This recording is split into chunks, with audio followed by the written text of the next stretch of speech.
Hello friends and welcome back to Motor Redefined. मैं हूं आपका होस्ट और दोस्त अरिंदम घोष और आज मैं आप लोगों के लिए एक जबरदस्त राइड कंपैरिजन के साथ हाजिर हूं। जी हां दोस्तों, आज हम लोग राइड कंपेयर करने वाले हैं all new 2023 royal Enfield Himalayan 450 with 2023 Bajaj Dominar 400। अब दोस्तों 400 सीसी की कैटेगरी की बाइक और 450 सीसी की कैटेगरी की बाइक दोनों में आप कह सकते हैं कि चीज़ें कुछ सिमिलर है और बहुत सारी चीज़ें हैं जो आप लोगों को यहाँ पर मतलब डिफरेंट भी देखने को मिलेगी। तो कॉमन सी डाउट है कि डोमिनार खरीदे या फिर यहाँ पर रॉयल एनफील्ड की न्यू हिमालयन 450 खरीदे। तो यही जो डाउट है मैं आज आप लोगों की क्लियर करूंगा, बताऊंगा चीज़ें आप लोग को यहाँ पर मिल क्या करी है, प्राइस आपको कितना पे करना होगा, राइड करते वक्त आपको दोनों बाइक एक्सपीरियंस कैसा दे सकती है, ताकि ओवरऑल वीडियो के एंड तक आप लोगों को एक क्लियर आइडिया मिल जाए कि खरीदना कौन सा बाइक आप लोगों के लिए सही हो सकता है। दोस्तों आगे बढ़ने से पहले very special thanks to biker zone Kolkata for providing me Himalayan 450, ताकि मैं आप लोगों तक की कंपैरिजन पहुंचा सकूं। वेस्ट बंगाल के हावड़ा हुगली कोलकाता में अगर आप रहते हैं, कोई भी आप रॉयल एनफील्ड की प्रोडक्ट खरीदना चाहते हैं, शोरूम को कांटेक्ट बिल्कुल कर सकते हैं।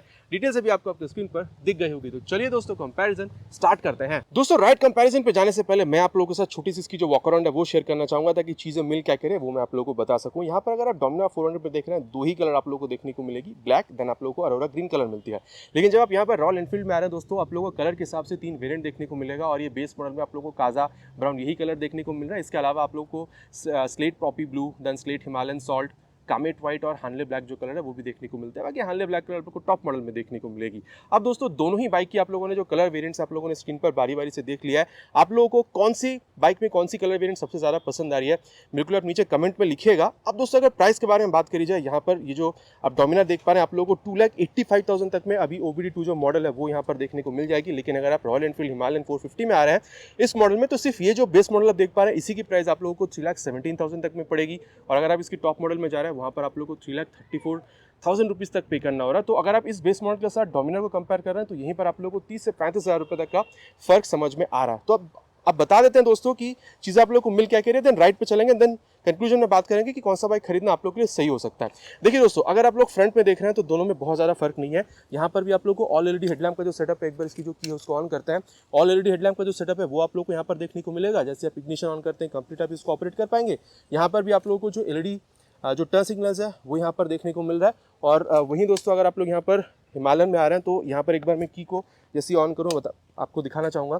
कंप्लीट एलईडी हेडलैम्प का जो सेटअप है वो आप ऑपरेट कर सकते हैं। जैसे आप इग्निशन को ऑन कर रहे हैं, हाई बीम लो बीम पास लाइट का जो स्विच है वो भी आप यहाँ पर इस्तेमाल कर पाएंगे। और यहाँ पर भी आप देख सकते हैं जो एलईडी टर्न सिग्नल ही आप लोग को मिले, लेकिन यहाँ पर आप लोग को ये जो हज़ार्ड लैम्प का ऑप्शन है ये आप लोग को मिलता है। लेकिन डोमिनार में आप लोग को हज़ार्ड लैम्प का जो ऑप्शन है वो यहाँ पर देखने में नहीं मिलेगा। इसके अलावा दोस्तों अगर मैं आप लोगों को यहाँ पर फ्रंट में आप लोग को चीज़ें के बारे में और बताऊँ तो यहाँ पर भी आप लोग को ये वाइजर लंबी सी मिल रही है। यहाँ पर भी आप लोग को जो वाइजर है वो यहाँ पर देखने में मिल रहा है। तो यहाँ तक चीज़ें सेम है। देन अगर आप लोग नीचे आ रहे हैं दोस्तों, टायर में आप लोग को जो खासा डिफरेंस है वो देखने को मिलेगा। हिमालयन में आप लोग को 90/90 सेक्शन की टायर मिल रही है with 21 inches of spoke wheel. और यहाँ पर जब आप आ रहे हैं दोस्तों, आप लोगों को यहाँ पर 110/70 सेक्शन की टायर मिल रही है with 17 inches of alloy wheel. बाकी रेडियल टायर है दोस्तों, सामने में यहाँ पर आपको रेडियल टायर देखने में नहीं मिलती है।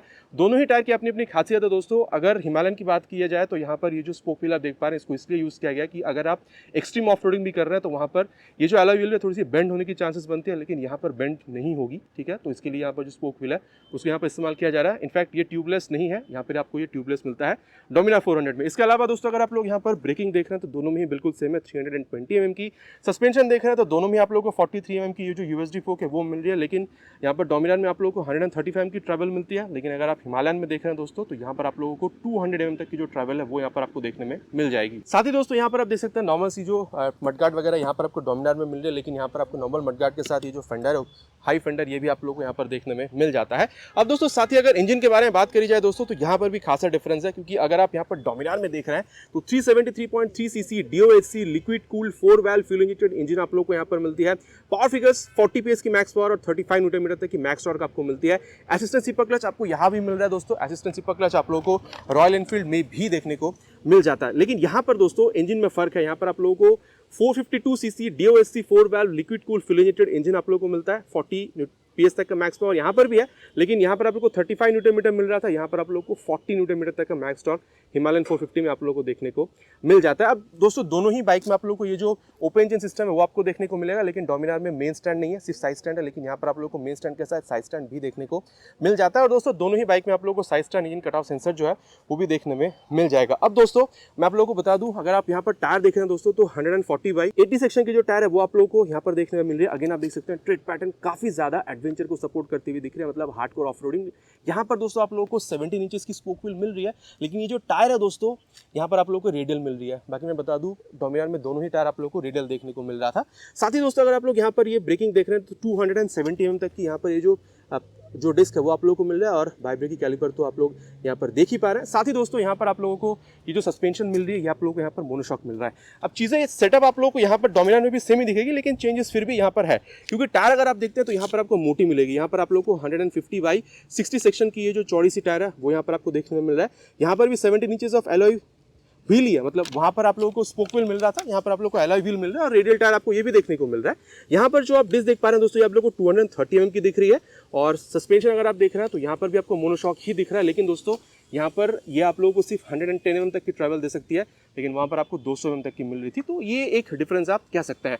अब दोस्तों डायमेंशन के बारे में अगर बात करी जाए दोस्तों तो दोनों में अगर आप सीट हाइट देख रहे हैं तो डोमिनार में आप लोगों को करीबन 800 mm तक की जो सीट हाइट है वो यहाँ पर देखने को मिलेगी, लेकिन अगर आप रॉयल एनफील्ड में आ रहे हैं यहाँ पर 2 सीट है। स्टैंडर्ड सीट में अगर आप देख रहे हैं 825 mm की मिलती है, जिसको आप 845 mm तक एक्सटेंड कर सकते हैं, और अगर आप लो सीट ले रहे हैं तो 805 mm तक की मिलेगी, उसको आप 825 mm तक की हाफ वहाँ पर एक्सटेंड कर सकते हैं।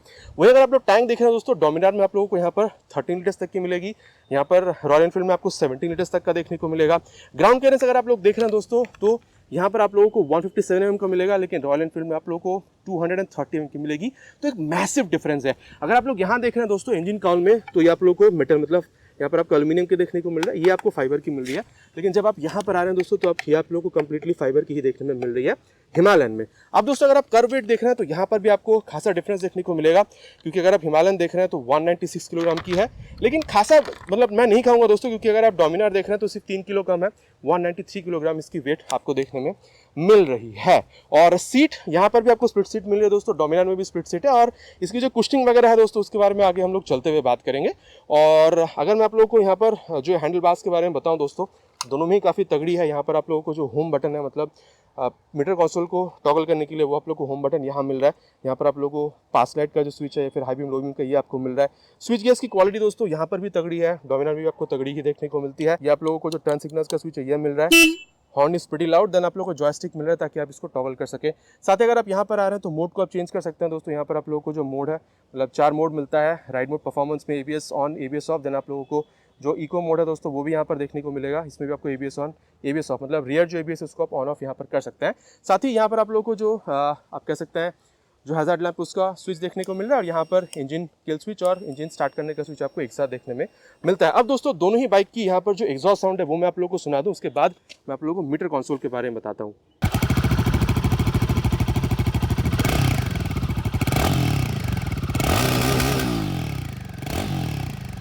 तो ये दोस्तों आवाज़ आप लोगों ने यहाँ पर सुन लिया, काफ़ी ज़्यादा छोटी आवाज़ है। अब दोस्तों मैं आप लोगों को यहाँ पर जो डोमिनार है इसकी भी आवाज़ सुना दूँ, क्योंकि यहाँ पर आप लोगों को डुअल बैरल एग्जॉस्ट देखने को मिलता है।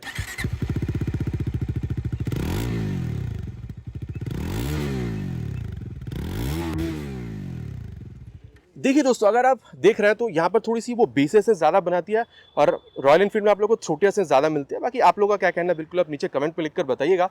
एक चीज़ आप लोग देख लीजिए दोस्तों, यहाँ पर आप लोगों को कोई मतलब टेल लैंप वैसे देखने को नहीं मिल रहा है। ये जो आप टर्न सिग्नल देख पा रहे हैं यही एज अ टेल लैंप आप लोगों को यहाँ पर देखने को मिलेगी। लेकिन अगर दोस्तों आप लोग यहाँ पर आ रहे हैं यहाँ पर डोमिनार में, तो आप लोगों को यहाँ पर जो टेल लैंप है वो आप लोगों को कुछ इस तरीके से देखने में मिल जाएगा। तो ये भी डिफरेंस है। बाकी यहाँ पर भी आप लोगों को जो टर्न सिग्नल है वो यहाँ पर LED में देखने को मिल जाती है। अब दोस्तों जैसे मैं आप लोगों को बता रहा था, इसकी जो मीटर कंसोल है वो मैं आप लोगों को एक बार बता देता हूँ। हैंडल बार तो मैंने आपको बता ही दिया है।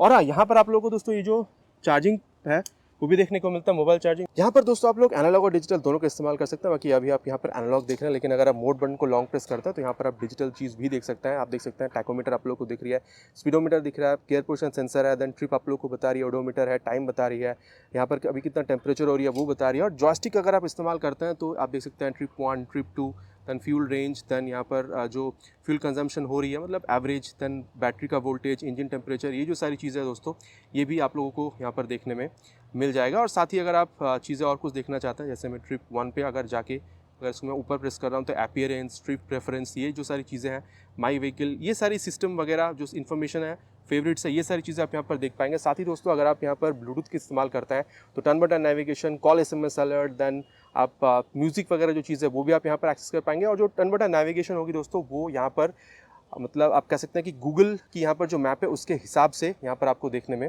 मिल जाएगा। और चीज़ें अगर आप देख रहे हैं दोस्तों तो मिरर यहाँ पर हम लोग आगे चलते हुए राइड के दौरान मैं आप लोगों को बताऊँगा। और वही अगर दोस्तों आप लोग यहाँ पर डोमिनार देख रहे हैं दोस्तों तो यहाँ पर आप लोगों को जो ब्लूटूथ कनेक्टिविटी है वो यहाँ पर देखने में नहीं मिल रही है। आप देख सकते हैं चार्जिंग पोर्ट यहाँ पर भी आप लोगों को देखने में मिल जाएगा। ये ऑन करने में पूरा एक बार ये स्वाइप भरती है और यहाँ पर सेकेंडरी जो चीज़ है वो आप लोगों को यहाँ पर देखने में मिल जाएगी। ओडोमीटर आप लोगों को दिख रही है, टाइम दिख रहा है और गियर प्रेशर सेंसर यहाँ पर दिखता है। मोड का बटन यहाँ पर अगर आप इस्तेमाल करते हैं दोस्तों तो यहाँ पर आप लोगों को चीज़ें कुछ और भी देखने को मिलेगी, जैसे साइड स्टैंड डाउन है वो दिखा रही है, इंजन की लॉन है वो आप लोगों को यहाँ पर दिखा रही है। बाकी यहाँ पर जो टैकोमीटर है वो दिख जाती है और जो स्पीडोमीटर है वो आप लोगों को दिखेगी और फ्यूल गेज सेंसर भी आप लोगों को यहाँ पर देखने में मिल रही है। और साथ ही दोस्तों मैं आप लोगों को बताना चाहूँगा यहाँ पर अगर आप देख रहे हैं तो ये जो नकल गार्ड वगैरह वो आप लोगों को यहाँ पर मतलब स्टैंडर्ड देखने को मिलेगी, लेकिन ये यहाँ पर आप लोगों को लगवाना पड़ेगा। और यहाँ पर भी जो मिरर्स वगैरह दोस्तों आगे हम लोग चलते हुए राइड के दौरान इसके बारे में बात करेंगे। तो दोस्तों दोनों ही बाइक के बारे में मैंने आप लोगों को यहाँ पर मोटा मोटा बता दिया और चलिए अब चलते हैं इसकी राइड पर एंड देन देखते हैं कि यहाँ पर चीज़ें आप लोगों को राइड करते वक्त एक्सपीरियंस कैसा निकाल कर दे सकती है। दोस्तों शुरुआत करते हैं विद डोमिनार 400। अब क्योंकि दोस्तों यहाँ पर सिर्फ 5 न्यूटन मीटर तक की जो टॉर्क है वो कम है तो इसको पहले चलाना लाजमी है। और यहाँ पर 800 mm तक की सीट हाइट और आप मेरी पैर देख पा रहे हैं, मेरी हाइट 5'11" या फिर आप क्लोज टू 6 कह सकते हैं, पूरी तरीके से यहाँ पर फिट हो रही है। थोड़ी सी मुड़ भी रही है यहाँ पर, मतलब अगर आपकी हाइट अराउंड 5'3" तक की भी या 4 तक की भी तो मैनेज करने में मेरे हिसाब से आपको प्रॉब्लम नहीं होनी चाहिए। अब दोस्तों इसको यहाँ पर ऑन करते हैं, शुरुआत करते हैं फर्स्ट गियर से। भाई साहब सेकेंड गियर, थर्ड गियर, ओ हो।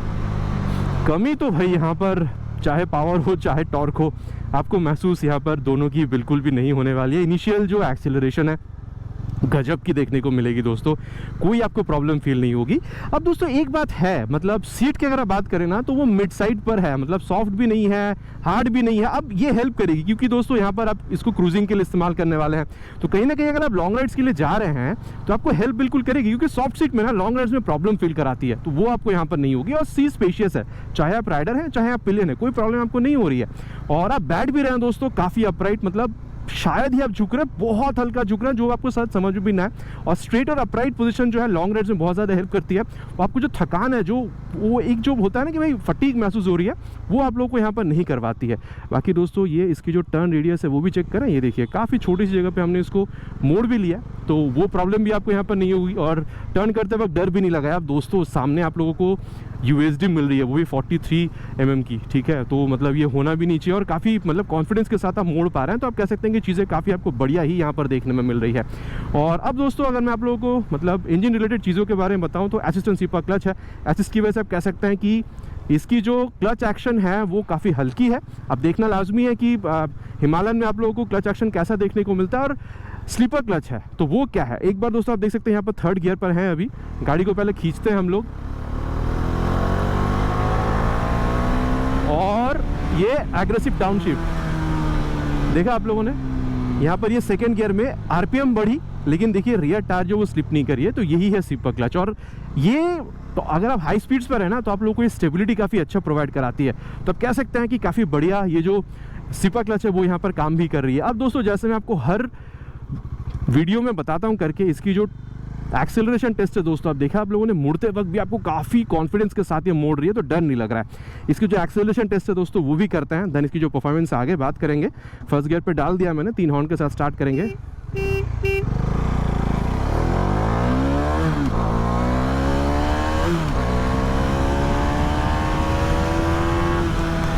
जीरो टू 60, 0 to 100 आप लोगों ने यहाँ पर देख लिया दोस्तों। मैं एक बात कह सकता हूँ, इट्स रियली फास्ट, बहुत ज़्यादा फास्ट है। और 0 to 60, 0 to 100 कितने सेकंड्स में अचीव करती है वो आप लोगों ने देख ही लिया। बाकी 0 to 120 भी काफ़ी जल्दी अचीव करेगी, लेकिन दोस्तों वीडियो बहुत ज़्यादा लंबी हो जाएगी क्योंकि और एक बाइक का भी मुझे अभी आपको राइड करके बताना है। तो आप लोग अज्यूम कर सकते हैं कि अगर जब आप इसको रॉयल एनफील्ड के साथ कंपेयर करेंगे तो कौन आपको ज़्यादा बेहतरीन दे रही है वो आपको समझ में आ ही जाएगी। बाकी मैं कह सकता हूँ दोस्तों जब आप 80-90 के ऊपर जा रहे हैं तो आप लोगों को वो जो वाइब्रेशन है वो हल्का समझ में आती है। अब दोस्तों यहाँ पर वाइब्रेशन के बारे में मुझे आपसे कुछ कहना है। जैसे कि मैं अभी यहाँ पर 4th गियर में हूँ और अगर मैं इसको अभी 30 पे चलाऊँगा दोस्तों, फिर तो जो वाइब्रेशन है वो लाजमी है कि मुझे समझ में आनी ही है। लेकिन यही अगर मैं 4th गियर में हूँ और इसको मैं अगर 60, 70, 80 तक चला रहा हूँ ना तो मुझे वाइब्रेशन यहाँ पर बहुत ज़्यादा समझ में नहीं आएगी, ठीक है। लेकिन हाँ, अगर आप लोग गियर के साथ साथ अगर आप लोग मतलब जो आरपीएम है या फिर अगर जो स्पीड उसको मेंटेन नहीं कर रहे हैं तो आपको समझ में आएगी। बाकी अगर आप स्टेबिलिटी देखते हैं दोस्तों, अगर आप 130 तक भी जाते हैं, 35 तक भी जाते हैं, उस वहाँ तक भी आप लोगों को स्टेबिलिटी में कोई प्रॉब्लम फील नहीं होगी। बाकी हाँ, इस बाइक के साथ आप उससे भी ज़्यादा जा सकते हैं।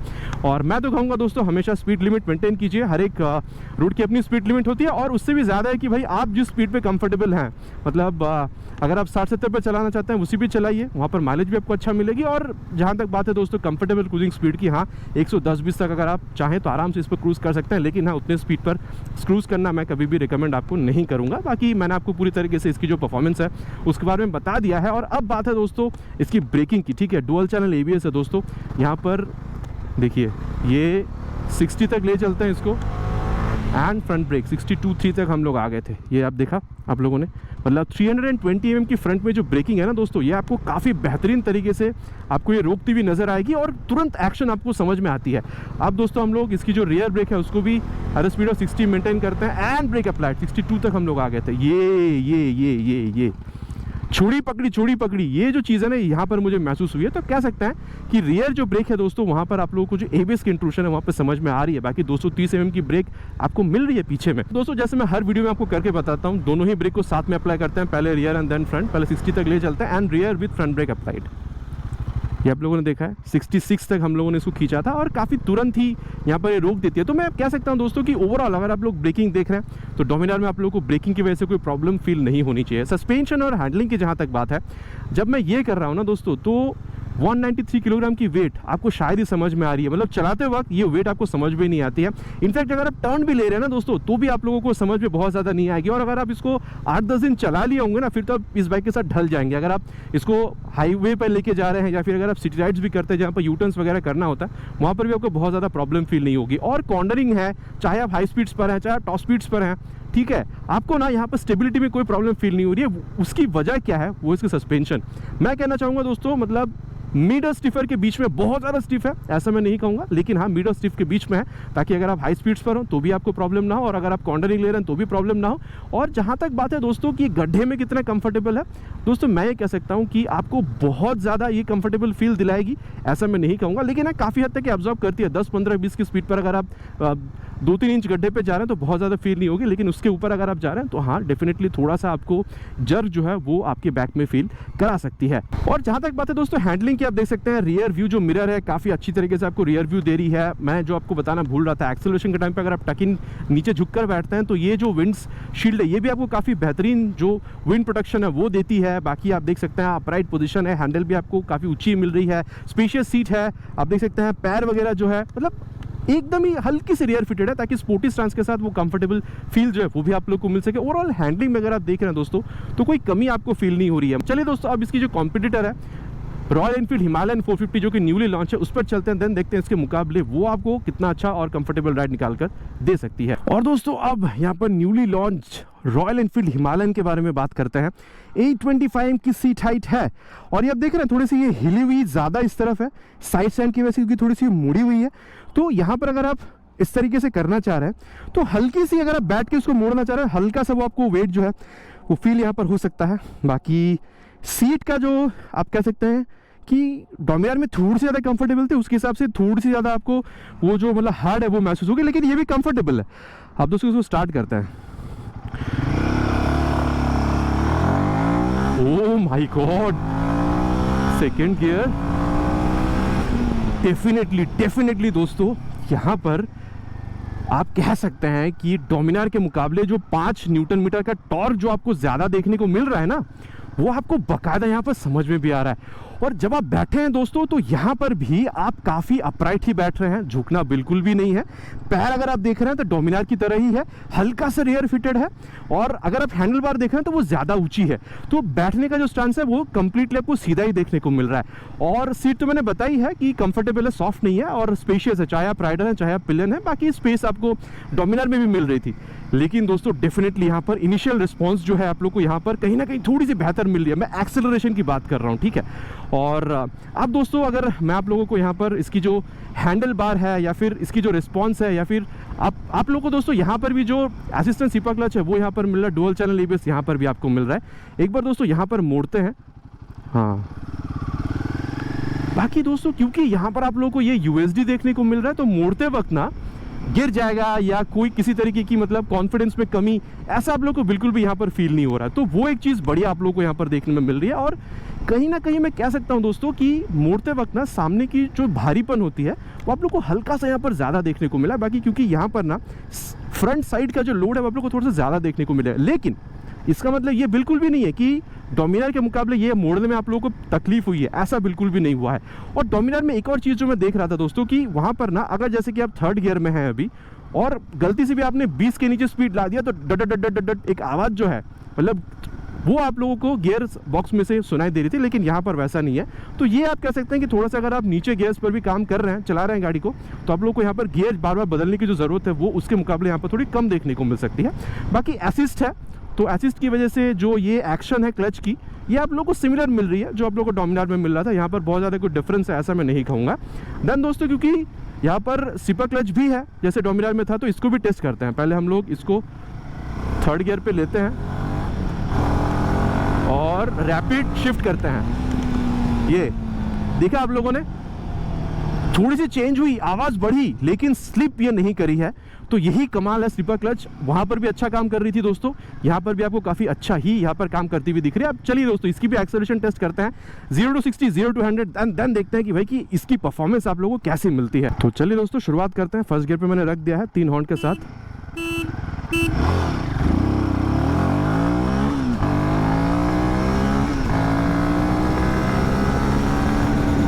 हो डेफिनेटली दोस्तों कहीं ना कहीं वो जो थोड़ी सी कम सेकंड से ले रही है 0 to 100 तक पहुंचने में, ये आप लोगों को एविडेंटली समझ में आएगा। अब दोस्तों यहाँ से ना इसकी ग्राउंड क्लियरेंस टेस्ट भी हो जाएगी। ये देखिए गड्ढे पे इसको उतार रहे हैं, हाँ 230 mm की ग्राउंड क्लियरेंस है, तो ये अच्छा खासा काम कर रही है दोस्तों, प्रॉब्लम नहीं है। हाँ अब एक्सेलरेशन टेस्ट के बारे में बात करते हैं दोस्तों। 120 तक भी आप इसको लेके जा रहे हैं ना, तो भी आप लोगों को वाइब्रेशन समझ में नहीं आएगी, ठीक है। बाकी अभी तक तो मैंने 100 तक इसको खींचा था, लेकिन जब मैं यहाँ पर ला रहा था 120 तक भी मैंने इसको खींचा है।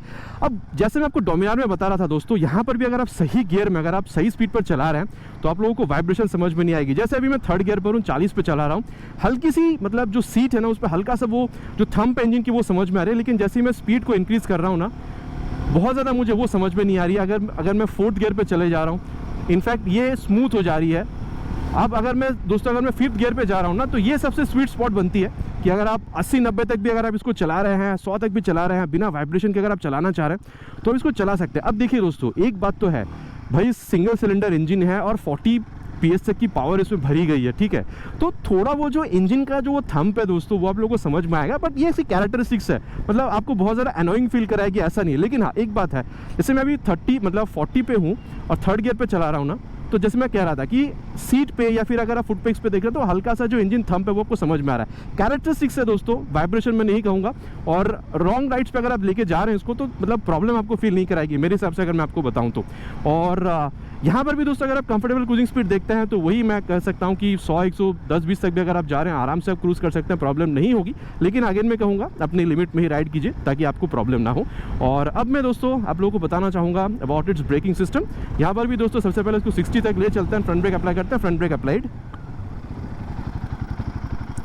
कहीं ना कहीं दोस्तों क्योंकि देखिए वो जो बाइक थी वो मेरी एक फ्रेंड की है, तो थोड़ी सी वो पुरानी बन चुकी है, लेकिन अभी क्योंकि बाइक बिल्कुल ही नई है तो कहीं ना कहीं मुझे ये लगा क्योंकि 320 की जो डिस्क है यहाँ पर भी है, लेकिन कहीं ना कहीं इसकी जो रिस्पॉन्स है मुझे थोड़ी सी बेहतर लग रही है, ठीक है। और अब इसकी जो रियर ब्रेक है दोस्तों यहाँ पर भी अप्लाई करके देखते हैं 60 पे, एंड रियर ब्रेक अप्लाइड 64 तक। ओ माय गॉड, ओ यहाँ पर तो ABS की इंट्रूशन ज़्यादा समझ में आ रही है, पकड़ी जोर से छोड़ी फिर पकड़ी, ठीक है। बाकी डोमिनार में भी वो समझ में आ रहा था, लेकिन यहाँ पर थोड़ा ज़्यादा ही समझ में आ रहा है दोस्तों। और दोस्तों यहाँ पर भी पहले हम लोग 60 तक ले चलते हैं, देन अप्लाई करते हैं rear brake, then front brake, and rear brake with front brake applied. बाकी दोस्तों कहना होगा कि यहाँ पर भी ना ब्रेकिंग रिस्पॉन्स आपको अच्छी ही मिल रही है। और रियर ब्रेक जो है दोस्तों यहाँ पर 270 mm की आपको मिला, लेकिन प्रोग्रेसिव नेचर ही आप लोगों को देखने को मिल रहा है अगर आप ब्रेकिंग देख रहे हैं। लेकिन जब आप दोनों ही ब्रेक को यहाँ पर अप्लाई कर रहे हैं साथ में, तो आप लोगों को जो रिस्पॉन्स है ब्रेकिंग का, क्योंकि यहाँ पर पीछे की ब्रेक बड़ी है तो डोमिनार से बेहतर मिल रही है ऐसा मैं नहीं कहूँगा। ओवरऑल अगर आप देख रहे हैं 19-20 का फर्क है, अगर आप डोमिनार और इसमें देख रहे हैं बहुत ज़्यादा डिफरेंट आपको समझ में लगेगी, मतलब समझ में आएगी ऐसा नहीं है।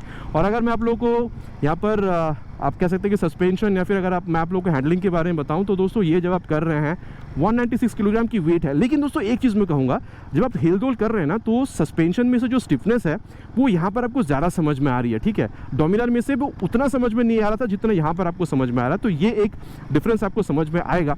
और रियर सस्पेंशन की जो स्टिफनेस है दोस्तों, मुझे दोनों ही बाइक में सेम लगी, बहुत ज़्यादा डिफरेंस नहीं है। लेकिन यहाँ पर दोनों ही सस्पेंशन में से आप लोग को 200 mm तक की जो मतलब ट्रैवल है वो देखने को मिल रही है। लेकिन दोस्तों अगर आप डोमिनार में देखते हैं तो उतना आप लोगों को जो ट्रैवल है वो देखने में नहीं मिलेगी। फ्रंट में 135 और रियर में आप लोगों को 110। मतलब आप एक चीज़ कह सकते हैं दोस्तों कि अगर आप एक्सट्रीम कंडीशंस पर भी जा रहे हैं ना, ऑफ रोडिंग में, जैसे लद्दाख वगैरह हो गया, तो वहाँ पर भी ना मतलब डोमिनार भी काम कर जाएगी। लेकिन अगर आप एक्सट्रीम जा रहे हैं तो ये आपको ज़्यादा हेल्प करेगी, क्योंकि यहाँ पर आपको मतलब जो ट्रैवल है सस्पेंशन की वो आपको ज़्यादा देखने को मिल रही है। इनफैक्ट मैं कह सकता हूँ दोस्तों कि ये भी वही मिड और स्टिफर के बीच में ही है। मतलब हाई स्पीड टॉप स्पीड पर भी आपको स्टेबिलिटी दिला रही है। अगर आप टर्न्स वगैरह ले रहे हैं या फिर कॉर्नर वगैरह कर रहे हैं तो भी आपको अच्छा स्पीड दे रही है। और कहीं ना कहीं दोस्तों छोटा मोटा गड्ढा भी अगर आपके पास सामने आ रहा है तो मेरे हिसाब से आपको बहुत ज़्यादा प्रॉब्लम फील नहीं होगी। लेकिन हाँ, अगर आप स्पीड पर हैं, 40-50 स्पीड पर हैं और आप मतलब गड्ढे से कुदा रहे हैं भी, तो आपको जो जर्क है थोड़ी सी आपकी रेयर में आपको समझ में आ सकती है। और अब दोस्तों अगर मैं आपको बताऊँ सस्पेंशन की ओवरऑल फील, तो भाई मतलब कंफर्टेबल है। जिस चीज़ के लिए इसको बनाई गई है आप ऑफ रोड भी इस्तेमाल कर सकते हैं। और जब मैं इसको ये ऑन रोड पर चला रहा हूँ भाई, तो मुझे प्रॉब्लम तो फील वैसे नहीं हुई है। और अगर मैं आप लोगों को दोस्तों इसकी हैंडलिंग की ओवरऑल फील बताऊं तो आप देख सकते हैं रियर व्यू मिरर छोटी सी है रेट्रो फील को मेंटेन करने के लिए, लेकिन काफ़ी अच्छी देखने को मिलती है। और ब्लूटूथ भी है, तो आपको मोबाइल अगर इस्तेमाल मतलब मोबाइल में कॉल SMS अलर्ट वगैरह देखना है तो वो भी आप यहाँ पर कर सकते हैं। साथ ही यहाँ पर चार्जिंग वगैरह भी आप कर सकते हैं, ठीक है। बाकी चार्जिंग तो आपको डोमिनार में भी मिल जाएगी। और साथ ही दोस्तों बैठने का जो पोजीशन है वो भी काफ़ी ज़्यादा कंफर्टेबल है। आप कह सकते हैं कि डोमिनार इसमें सेम है, लेकिन ये थोड़ी और ज़्यादा कंफर्टेबल है क्योंकि आप यहाँ पर बिल्कुल ही स्ट्रेट बैठ रहे हैं, ठीक है। और हैंडल बार जो काफ़ी ऊंची है। और पूरे तरीके से दोस्तों मैंने आप लोगों को यहाँ पर चीज़ें बता दी है। चलिए अब चलते हैं दोनों की कंक्लूजन पर, देन बात करते हैं कि कौन सा बाइक खरीदना आप लोगों के लिए सही हो सकता है। दोस्तों अब सत्यवचन की घड़ी, कंक्लूजन की बाइक खरीदना आप लोगों के लिए कौन सा सही हो सकता है। दोस्तों प्राइस मैंने आप लोग को ऑलरेडी बताया है, ये 2,85,000। और यहाँ पर अगर आप बेस मॉडल देखते हैं 3,17,000 से 3,34,000 टॉप मॉडल, मतलब बेस मॉडल ही से ही डोमिनार कंपैरिजन अगर आप देखते हैं 30 से 35,000 तक का गैप आपको मिल रहा है, जो मैंने ऑलरेडी आपको बताया है। मैं सीधा आपको ये कह सकता हूँ दोस्तों कि बजट आपकी अराउंड मतलब वही 2,80,90 तक की थी। आपको चाहिए था कि भाई आपको मतलब 25 किलोमीटर तक की जो माइलेज है वो भी आप लोगों को देखने को मिल जाए। मतलब अगर आप टफ से टफ कंडीशन में भी चला रहे हैं, आपको बाइक कंफर्टेबल भी चाहिए थी, ठीक है। आपको थोड़ा सा एक्सेलरेशन मतलब अच्छी एक्सेलरेशन वाली बाइक चाहिए, ठीक है। और साथ ही आप लोगों को ये जो USD फोक है या फिर जो मोनोशॉक सस्पेंशन है वो आप लोगों को चाहिए थी। बेसिकली आप लोगों को ज़्यादा क्रूजिंग करना है और साथ ही आप लोगों को मतलब ऑफ रोड अगर आप जाना चाह रहे हैं तो वो भी आप जाते हैं, लेकिन मेन आपका जो है क्रूजिंग है, ठीक है। साथ ही आप ऑफ रोडिंग भी करना चाहते हैं, ऑफ रोडिंग, ठीक है, मतलब ओकेशनल ऑफ रोडिंग, क्रूजिंग के साथ ओकेशनल ऑफ रोडिंग। मेरे ख्याल से दोस्तों अगर आप डोमिनार देख रहे हैं तो सही है, क्योंकि लद्दाख वगैरह ट्रिप में भी लोग इसको यूज़ करते हैं, प्रॉब्लम नहीं होती है। तो इस बजट में ये सारी चीज़ों के लिए डोमिनार आप लोगों के लिए काफ़ी बेहतरीन बाइक साबित हो सकती है, क्योंकि पावर इसमें काफ़ी ज़्यादा है। अब दोस्तों आप लोगों को मतलब आप क्रूजिंग तो करते हैं, क्योंकि मतलब आप लोगों को क्रूजिंग करना है, लेकिन ज़्यादा आप लोग ऑफ रोड को फोकस करते हैं। और सिर्फ ऑफ रोड नहीं, आप लोगों को एक्सट्रीम ऑफ रोड फोकस करना है, ठीक है। जहां आप लोगों को एक्सट्रीम से एक्सट्रीम कंडीशन में आप लोगों को अच्छी एक्सेलरेट करने वाली बाइक चाहिए, लो एंड टॉर्क जो है वो आप लोगों को ज़्यादा चाहिए, ताकि आप कोई मतलब अगर आप इंक्लाइन भी जा रहे हो तो आपको प्रॉब्लम फील ना हो, ठीक है। साथ ही आप लोगों को ये भी चाहिए था कि ग्राउंड क्लियरेंस आप लोगों को ज़्यादा चाहिए। साथ ही यहाँ पर आप लोगों को ब्लूटूथ इनेबल जो मीटर कंसोल है, turn button navigation, call SMS alert, ये भी चाहिए, जो आप लोगों को डोमिनार में नहीं मिल रही है। साथ ही आप लोगों को ये भी चाहिए था कि सीट जो है वो आप लोगों को स्पेशियस मिले और आप लोगों को थोड़ी सी कंफर्टेबल राइड देखने को मिले। और सिटिंग पोजिशन आप लोगों को बिल्कुल ही अपराइट चाहिए, ठीक है। और एकदम ही आप कह सकते हैं कि हार्डकोर ऑफ रोड फोकस आप लोगों को बाइक चाहिए थी। और बजट अगेन आप लोग कह सकते हैं कि 3,10,20,000 तक में अगर आप लोगों की थी, तो मेरे ख्याल से दोस्तों ये जो नई हिमालयन रॉयल एनफील्ड हिमालयन 450 है आप लोगों के लिए एक बेस्ट बाइक साबित हो सकता है। तो ये क्रूजिंग प्लस ऑफ रोडिंग, और मैं कह सकता हूँ कि ये क्रूजिंग कम और ज़्यादा ऑफ रोडिंग अगर आप इस्तेमाल करना चाहते हैं किसी बाइक में, तो ये जो बाइक है एक बेहतरीन बाइक आप लोगों के लिए साबित हो सकती है। आशा करता हूँ दोस्तों वीडियो आप लोगों को पसंद आई होगी। बहुत जल्द मिलेंगे इसी तरीके के एक नए वीडियो में एक नए बाइक या स्कूटर के साथ। Till then ride safe and जय हिंद।